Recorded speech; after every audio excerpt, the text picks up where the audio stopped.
Hello friends, कैसे हैं आप सब। आई होप आप सब लोग अच्छे होंगे। मैं प्रतीक्षा राजपूत आप सभी का स्वागत करती हूँ अपना YouTube channel Shreeji pharma notes पर। तो हम पढ़ रहे थे फार्मास्यूटिक्स के हमने 2 चैप्टर कंप्लीट कर लिए डी फार्मा फर्स्ट ईयर के। तो आज हम पढ़ेंगे इसका चैप्टर 3। जिस किसी ने भी इसके दोनों चैप्टर्स ना देखे हों उसके वीडियो लेक्चर चैनल पर अपलोडेड हैं, वो आप जाकर देख सकते हैं। और जिस किसी को भी इन सब के नोट्स चाहिए हो, जिस या फिर आप उन्हें देख के बना सकते हैं, या फिर आपको बनाने नहीं है नोट्स, ऐसी चाहिए प्रिंट निकलवाने हैं, तो आप मुझे मैसेज कर सकते हैं इंस्टाग्राम पर। मैं आपको नोट्स प्रोवाइड करा दूंगी, अपना नंबर मैसेज कर देना, व्हाट्सएप नंबर। तो हम पढ़ते हैं इसका आज वीडियो में चैप्टर 3। तो सो वीडियो में लास्ट तक जरूर बने रहना। आज इसको चैप्टर को हम 2 पार्ट में पढ़ेंगे। आज के फर्स्ट पार्ट में हम पढ़ेंगे फार्मास्यूटिकल एड्स एंड कल पढ़ेंगे हम प्रिजर्वेटिव। ये एग्जाम में काफी बार आता है। फार्मास्यूटिकल एड्स लॉन्ग में भी आ जाता है, कभी कभी शॉर्ट में भी आ जाता है। ये 1 मार्क्स में डेफिनेशन आ जाती है पूछने को। क्या होते हैं फार्मास्यूटिकल एड्स। हमारे जितने फार्मास्यूटिकल प्रोडक्ट्स बनाए जाते हैं उनमें ये जरूर मिलाए जाते हैं। इनके बिना हमारे प्रोडक्ट नहीं हम बना सकते। हालांकि इनका थेराप्यूटिक इफेक्ट नहीं होता है, लेकिन होता भी है तो होत ना के बराबर होता है।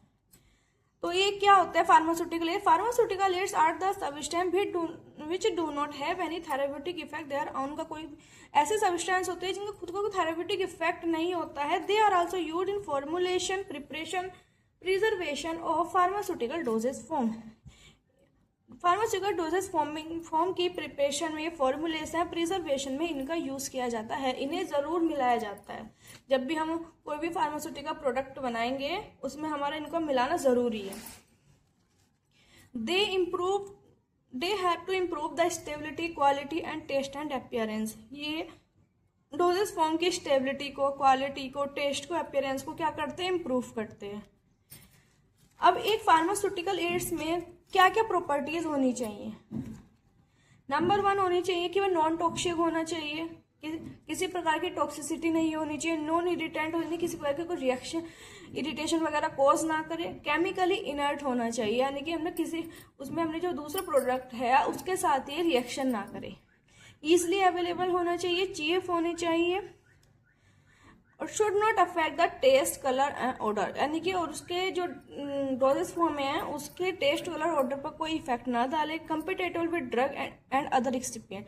जो हमारे प्रोडक्ट में ड्रग्स हैं और अदर एक्सिपिएंट मिले हुए हैं उनके साथ कंपेटेबल होना चाहिए। अब आता है हमारा ऑर्गेनोलेप्टिक एजेंट। ये हमारे इसी का, ये फार्मास्यूटिकल एड्स में आते हैं।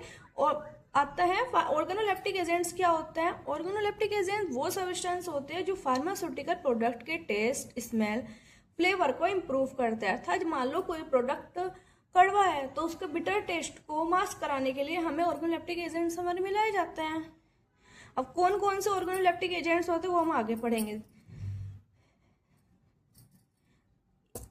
Colouring agent, flavouring agent, sweetening agent, और they help to mask the unpleasant taste and order of drug. ये काय में हेल्प करते हैं, ड्रग का अनप्लीजेंट टेस्ट या फिर ऑर्डर को मास्क करने में। तो कितने प्रकार के ऑर्गेनोलेप्टिक एजेंट होते हैं हमारे? 3। Colouring agent, flavouring agent, sweetening agent. Colouring agent किसके लिए होते हैं? कलर देने के लिए। फ्लेवरिंग एजेंट टेस्ट के लिए, स्वीटनिंग एजेंट स्वीटनेस के लिए। तो सबसे पहले हटते हैं कलरिंग एजेंट। कलरिंग एजेंट क्या होते हैं? ऐसे सब्सटेंस होते हैं जिनका यूज फार्मास्यूटिकल प्रोडक्ट को कलर देने के लिए किया जाता है। कितने टाइप के होते हैं? 2 टाइप के। कौन कौन से? Natural colouring agent and synthetic colouring agent. Natural colouring agent क्या होंगे? नाम से पता चल रहा है कि हमारे नेचर से प्राप्त होते हैं। नेचुरल कलरिंग एजेंट कहाँ से प्राप्त होते हैं? Nature. Natural colouring agent mostly obtain from the जैसे प्लांट, एनिमल, मिनरल्स, इन सब से। जैसे कि हमारा फेरिक ऑक्साइड हो गया, टाइटेनियम डाइऑक्साइड हो गया, मिर्ना कलर होता है, इंडिगो, विटा कैरोटीन प्लांट कलर हो गया, ट्राइनब्लून क्या हो गया, एनिमल कलर हो गया। सिंथेटिक कलरिंग एजेंट क्या होते हैं? जो कि हमारे लैब में केमिकल रिएक्शन द्वारा सिंथेटाइज किए जाते हैं, वो होते हैं सिंथेटिक कलरिंग एजेंट। जैसे कि हमारा आ जाता है इसमें लेक डाई, कार्मेट, ठीक है, कोलतार डाई।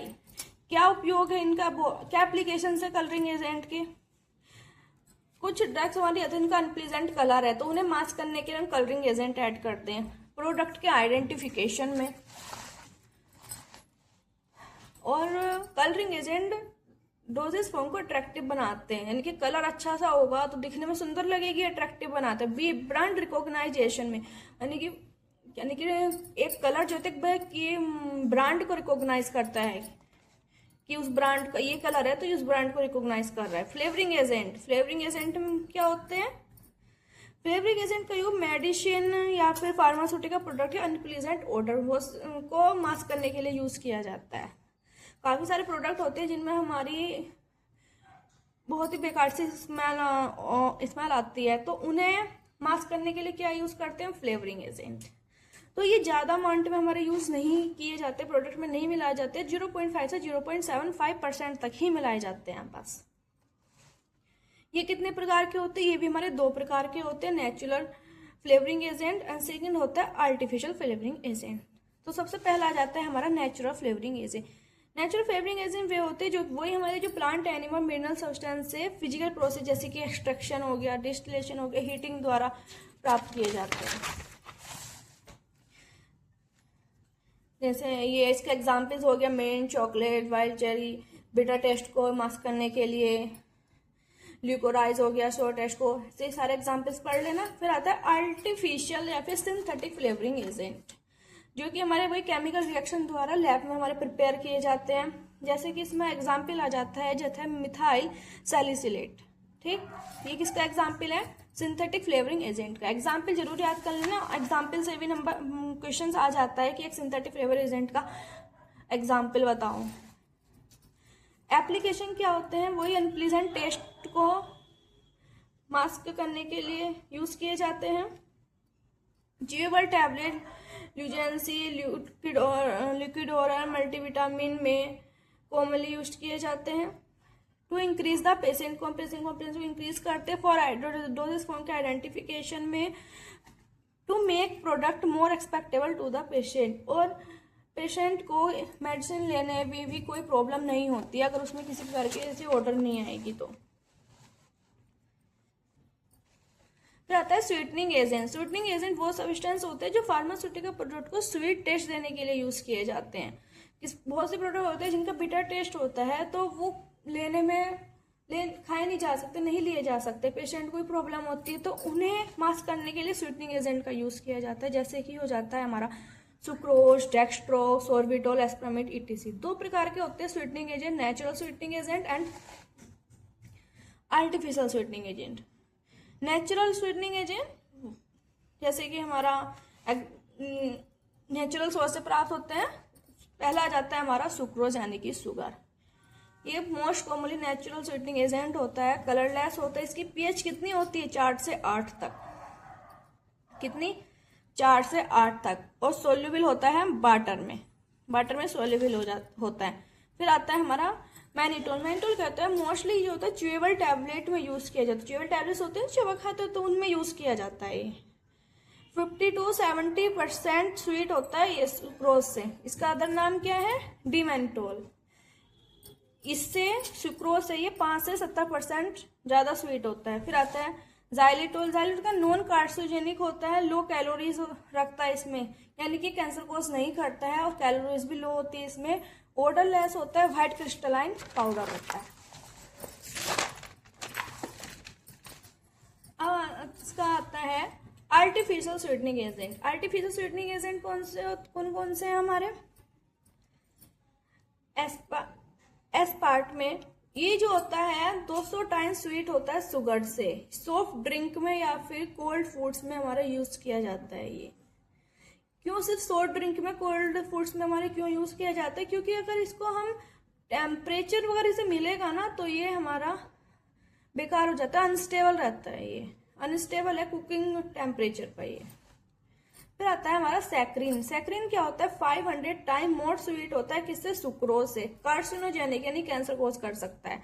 सबसे पुराना नॉन न्यूट्रिशन स्वीटनर रहा है ये, सबसे बिटर। लेकिन ये क्या होता है? बिटर टेस्ट देता है, टेस्ट बिटर होता है टेस्ट के बाद। काय में यूज किया जाता है? हमारा टूथपेस्ट में, ड्रिंक्स में।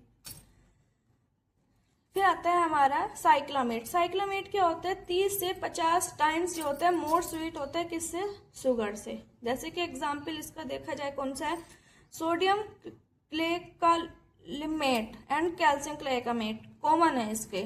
इट इज कार्सिनोजेनिक, कैंसर कोज कर सकता है। इट इज स्टेबल होता है अंडर हीटिंग, हीटिंग पे भी क्या होता है, स्टेबल होता है। जैसे हमारा ये सेकंड स्टेबल नहीं था, लेकिन ये क्या होता है, स्टेबल होता है। फिर आता है न्यूटिन। न्यूटिन क्या होता है हमारा, 7000 से 13000 स्वीट होता है सुक्रोज से। सोचो कितना स्वीट होता है उससे। और 30 to 60 टाइम्स स्वीट होता है एस्पर्मेट से। ठीक है। फिर अगला आता है सुक्रालोज। सुक्रालोज क्या होता है, 600 टाइम्स स्वीट होता है सुक्रोज से। नॉन कार्सिनोजेनिक होता है, व्हाइट कलर का क्रिस्टलाइन पाउडर होता है, नॉन टॉक्सिक होता है और नॉन इरिटेंट मटेरियल होता है। ये एप्लीकेशन क्या हो गई, बस इसकी प्रोडक्ट को स्वीट बनाता है, बिटर टेस्ट को मास्क करता है। तो हमारा ये आज इसका ये कंप्लीट हो गया फार्मास्यूटिकल एड्स। आई होप आप सबको समझ में आ गया होगा। तो कल हम इसका टॉपिक पढ़ेंगे प्रिजर्वेटिव। तो कमेंट करके जरूर बताना कि समझ में आया क्या, और वीडियो को ध्यान से देखना, 1-2 बार देखोगे समझ में आ जाएगा। एंड चैनल को सब्सक्राइब करना, दोस्तों में शेयर करना। ठीक है, कल मिलते हैं, चलो बाय, टेक केयर।